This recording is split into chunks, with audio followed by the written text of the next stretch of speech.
Vamos dar continuidade aí aos nossos estudos Home Learning. Vamos falar agora do capítulo 5, lá na página 23, propriedades coligativas. Propriedades coligativas são propriedades observadas em uma solução quando comparado com seu solvente puro, que depende apenas da quantidade do soluto. Então, se eu pego aí, por exemplo, um solvente puro e comparo algumas de suas características quando eu coloco algum soluto nesse solvente, irei perceber que algumas propriedades irão mudar. Vamos falar de uma forma mais simples. Se eu comparar algumas propriedades de água pura e água com sal ou água com açúcar, essas três substâncias, né, a água pura, a água com açúcar e a água com sal, terão propriedades diferentes quando comparadas entre si. As propriedades coligativas são tonoscopia, crioscopia, ebulioscopia e osmometria, também chamado aí de homoscopia. Pressão de vapor de um líquido. Para a gente poder dar continuidade a esse aprendizado, precisamos saber aí o que é a pressão de vapor de um líquido. Vamos imaginar uma seguinte situação. Temos um líquido, nesse caso aqui um sistema onde temos a água, que se encontra em um recipiente fechado e que entre o líquido e a tampa do recipiente tem vácuo. Perceba a seguinte situação. Para você falar de pressão de vapor de um líquido, você tem que ter um sistema, ou seja, é um recipiente fechado. Se você pegar um copo com água e esse copo está destapado, está aberto, o que vai acontecer é que com o passar do tempo, você vai ter ali uma evaporação. A água vai se transformando em gás e vai diminuindo o seu nível ali, a sua quantidade dentro desse copo. Porém, se eu colocar em um recipiente fechado, em um sistema, que de princípio, no instante número 0, você tem ali água e sobre essa água você tem vácuo. Então você tem uma pressão de 0 milímetros de mercúrio. Inicialmente, o líquido evapora rapidamente. Várias moléculas de água ali, em 20 graus, irão evaporar e transformar-se ali em água vapor. E depois, essa evaporação vai diminuindo até ficar constante. Dizemos assim que esta água entrou em um equilíbrio dinâmico. Por quê? Você tem o mesmo número de moléculas de água líquida que vai se transformando em água vapor do que o mesmo número de moléculas de água vapor que vai retornando ali e se transformando em água líquida. Nesse caso, o da água, a 20 graus Celsius, a pressão de vapor é de 17,5 milímetros de mercúrio. A pressão que o vapor exerce no equilíbrio líquido-vapor denomina-se pressão máxima de vapor. Então, aqui o da água, como eu já disse, é de 17,5 milímetros de mercúrio. Fatores que influem na pressão máxima de vapor. Perceba que em um recipiente, em um sistema, temos 17,5 milímetros de mercúrio a 20 graus. E no outro sistema, 442 milímetros de mercúrio a 20 graus. Qual é a diferença aí que causa essas diferentes quantidades de pressão máxima de vapor? No caso, a natureza do líquido. Líquidos mais voláteis, líquidos que tendem a se transformar em vapor mais facilmente, possuem maior pressão máxima de vapor. Olha uma outra situação. Temos aqui 26 milímetros de mercúrio a 27 graus Celsius e 79 milímetros de mercúrio a 47 graus Celsius. Mas O que está influenciando aí a diferença nessa pressão máxima de vapor? Nesse caso, é a temperatura. Quanto maior a temperatura, maior a pressão máxima de vapor. Como a formação dos vapores é um fenômeno endotérmico, ou seja, tem que se absorver energia para que ocorra a formação de vapores, um aumento de temperatura favorece a sua formação, aumentando assim a pressão máxima dos vapores. A pressão de vapor não depende do volume do líquido. Perceba que aqui temos três sistemas, três frascos fechados. Nesses três sistemas, temos um com uma quantidade menor de água, um segundo que tem a quantidade intermediária e o terceiro com a maior quantidade de água. E todos a mesma temperatura, todos terão a mesma pressão máxima de vapor. O gráfico abaixo mostra a pressão máxima de vapor da água em várias temperaturas. Perceba que em 17,5 milímetros de mercúrio está aí a 20 graus. Já a 27 graus, você tem 26 milímetros de mercúrio. A 47 graus, 79 milímetros de mercúrio. Quanto maior aí a temperatura, maior a pressão de vapor. Diagramas de fase da água. Nesse diagrama, você tem ali uma relação entre a pressão e a temperatura, onde temos uma região que a água está sólida, em que ela está líquida e em que ela está gasosa. Perceba aqui que está representada por cores diferentes. Porém, você tem aí uma faixa que define aí, que separa um estado para outro. Nesse primeiro ponto, temos aqui esta faixa de sólido e líquido. Então, seguindo essa faixa, nesse gráfico, a esta temperatura e a esta pressão, você terá aqui água tanto sólida quanto líquida. Nesse segundo ponto, no caso de toda esta faixa, você tem aqui água tanto líquida quanto gasosa. Nesta quantidade de pressão e nessa quantidade de temperatura, você terá água líquida e gasosa. Aqui nesse terceiro ponto, temos água sólida e gasosa. Olha que interessante. Nesta faixa, você terá tanto água sólida se transformando em gás, ou seja, gelo virando vapor, quanto vapor se transformando em gelo, não tendo aí o líquido. E o ponto triplo, aqui no centro, que você tem aqui a essa temperatura, tanto água líquida, quanto sólida, quanto gasosa. A ebulição de um líquido. Quando um líquido é aquecido, forma-se bolhas de vapores do líquido.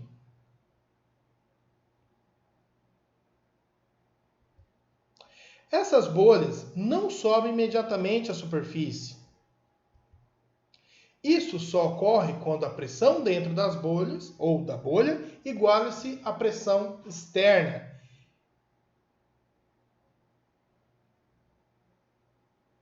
A esse fenômeno damos o nome de ebulição. Então, a ebulição só irá acontecer quando se fornece calor, quando se aumenta a temperatura de um líquido e a pressão que há dentro da bolha é igual ou superior à pressão externa desse líquido. Senão, não irá entrar em ebulição. Percebemos isso de forma muito útil numa panela de pressão. Quando você coloca um alimento para cozinhar em uma panela de pressão, começa a aumentar a temperatura do líquido dentro dessa panela, da água ali, da solução, né, da água, tempero, sal, etc. Tudo que você colocou ali dentro dessa panela.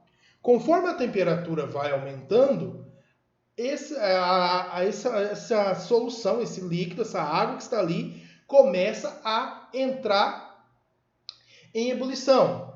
Porém, conforme ela vai produzindo vapor na ebulição, vai aumentando o vapor externo ao líquido, porém dentro da panela de pressão. Como esse vapor vai aumentando, vai diminuindo ali a quantidade de ebulição. Pois lembre-se, as bolhas de vapor formados têm que estar em uma pressão igual ao vapor externo ao líquido. Assim, quanto mais pressão, quanto mais ebulição tem, maior tem que ser a temperatura para continuar a existir a ebulição. Desta forma, aumenta-se a pressão até que o excesso escape ali por uma válvula, porém você consegue manter esta temperatura de ebulição mais elevada, com maior pressão, maior a temperatura para que a ebulição aconteça. Com a temperatura mais elevada, você vai conseguir aí cozinhar um alimento em menos tempo. Pressão externa diminui, a temperatura de ebulição diminui. Então, se você fizesse um processo contrário, né, você tivesse uma panela de pressão em que você ponhasse uma bomba ali que sugasse os vapores e o ar ali dentro, criando uma pressão negativa. Então, a ebulição ocorreria em uma temperatura menor. Pressão externa aumenta, a temperatura de ebulição aumenta também, que é o caso da panela de pressão tradicional.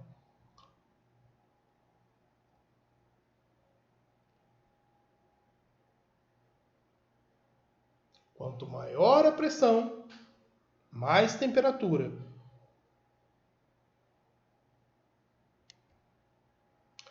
Tonoscopia.